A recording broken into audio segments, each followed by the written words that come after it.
Japan has two massive airlines that are well regarded across Asia: All Nippon Airways, ANA, and Japan Airlines, JAL. Of the two, however, ANA is seen as a larger company. As of the time of writing, ANA Holdings is valued at over $8.93 billion, which puts it far above Japan Airlines. This also makes them the 13th most valuable airline globally, above famous airline companies like American Airlines, Qantas Airways, Lufthansa, and so on. Previously, however, ANA was a much more valuable company than where it is today. It was once valued at over $14 billion in 2017, but since then, the company's valuation has dropped. Nevertheless, ANA is still a major player in the airline business and is still making a lot of money. That is the question we want to know today. Just how rich and big is Japan's largest airline? Well, let's see this first from a historical overview of the entire All Nippon Airways Holdings portfolio. This is the financial history of ANA Holdings, stretching back to 2015. As you can see, ANA Holdings hasn't really grown overall, but it has been consistent nevertheless. Every single year, the company still reported gross profit after profit, except, of course, the COVID-19 pandemic. Fortunately, despite the big loss incurred during the COVID-19 pandemic, which had led to many airlines to declare bankruptcy, it did not impact ANA Holdings severely. Experts from the industry attribute this to several cost reductions. For instance, in their financial results ending March 31st, 2021, the company had operating losses of over 464.7 billion yen. This led them to implement cost reduction measures totaling 590 billion yen, cutting variable costs by limiting the scale of its operations and reducing personnel costs and other fixed costs. These management strategies allowed ANA Holdings to stay afloat despite the devastating impacts of COVID-19. Furthermore, ANA Holdings also recorded strong growth in its cargo operations. Here's a graph of ANA Holdings' cargo operations. It grew massively from the pre-COVID-19 years. Not only did it grow double, but it grew triple in 2022. Unfortunately, cargo revenues dropped by half as demand slowed. Another important factor that helped ANA Holdings stay afloat was when it reduced their entire fleet. Here's a graph of ANA Holdings' fleet by aircraft. In 2019, the company had more than 300 aircrafts in its inventory. A huge portion of it were Boeing 737s and 787s. By 2021 and 2022, the aircraft inventory were reduced. And it isn't until 2025 that they are going to acquire more aircrafts within their inventory. Finally, it is also worth noting that ANA Holdings had secured billions of loans, issued new shares and corporate bonds. Now, let's circle back to the number of aircrafts that ANA Holdings hold. This will tell us just how rich the company is. An aircraft, after all, isn't cheap. As we mentioned earlier, ANA Holdings currently holds over 280 aircrafts. 28 of these are B777, 90 are B787s, 15 are B767s, 39 are B737s, 37 are A320 and A321, 36 are an additional A320 and A321 for their subsidiary, 24 are prop, and 8 are freighters. Each of these planes are expensive. For example, the Boeing 787 costs around $250 million per plane, and with ANA holding 90 of these, that alone represents a significant asset value. But this is where we talk about the concept of assets. Assets are basically what a company owns.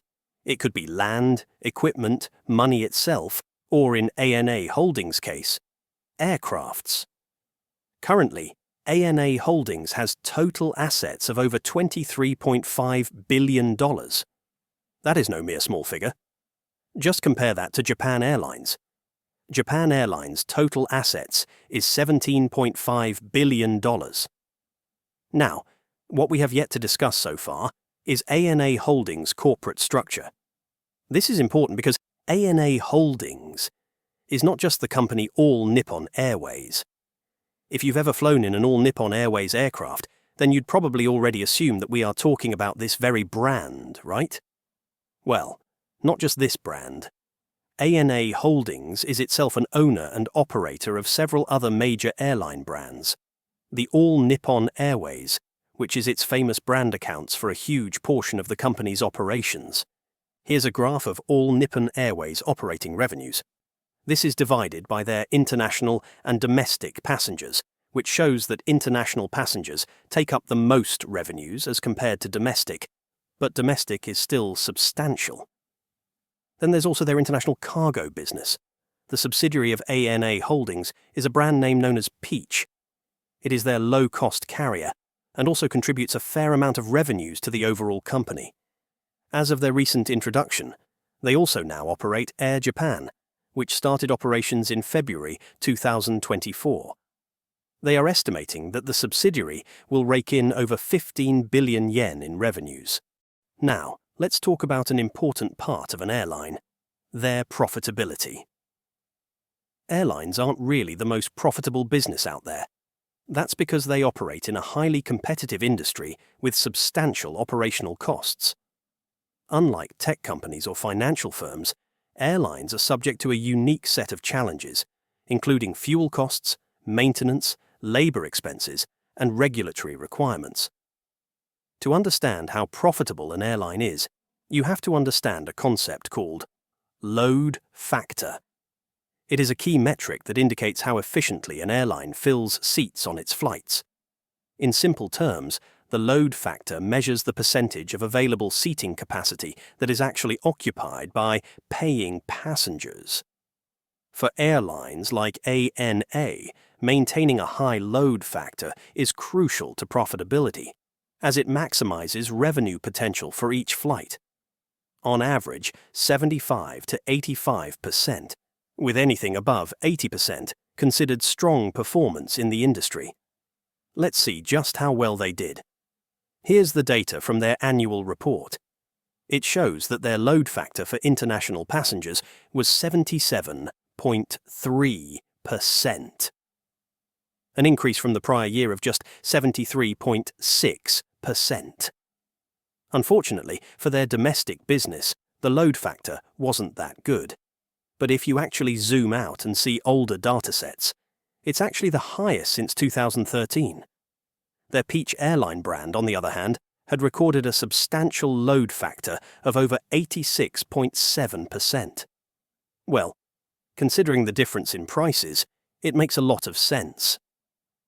Now, let's take these into account and actually calculate how profitable a round-trip airline flight is from their international operations.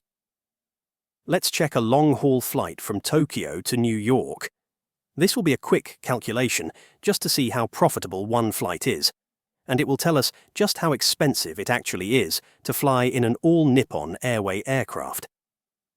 This flight from Tokyo to New York is done in their Boeing 777, and the flight time is over 14 hours. This Boeing 777ER has 8 first-class seats, 68 business class, 24 premium economy, and 112 economy class seats. Each of these seats are priced differently, and each seat also varies differently from season, months, days, and so on. A first-class seat from Tokyo to New York, however, typically costs around $10,000. Here's a price graph that I've checked from Google Flights, and it rises to $18,000. Assuming that the entire 8 first-class seats are sold, it would generate All Nippon Airways of over $80,000 on a round-trip ticket. Business class tickets, on the other hand, only cost around $6,000 to $8,000 a round-trip ticket.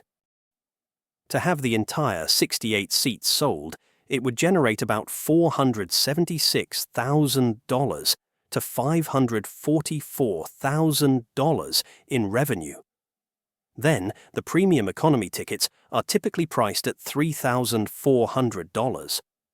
This will generate them about $81,600 in revenue if all 24 premium economy seats are sold. Finally, economy tickets cost between $2,000 to $2,900, and if all 112 economy seats are sold at an average price of $2,450, ANA would generate $274,400. In total, a flight going to New York from Tokyo would generate over $916,000 in revenue. But we have to take into account their load factor, which is just 77.3%. This means that the revenue for a flight on average can just be about $708,668. Now, as we just mentioned, there are also costs to these. They have to pay their staff like pilots and crew. They have to pay for fuel and a lot of other factors. To sum up the entire financial overview of how ANA Holdings works, they said that in 2023 they had operating revenues of 1.8 trillion yen, and this already includes all of their business, including cargo and mail, and their Peach Airline business. Their operating expenses, on the other hand, is over 1.6 trillion yen, and a huge portion of it goes to fuel and fuel tax. This is followed by contracts, then personnel expenses, and a long list of other expenses. So, for 2023, ANA Holdings had about 207 billion yen in operating income. So, just how rich are Japan's largest airlines? Well, they are indeed one of Asia's largest. But anyway, do let us know what you think. Thanks for watching.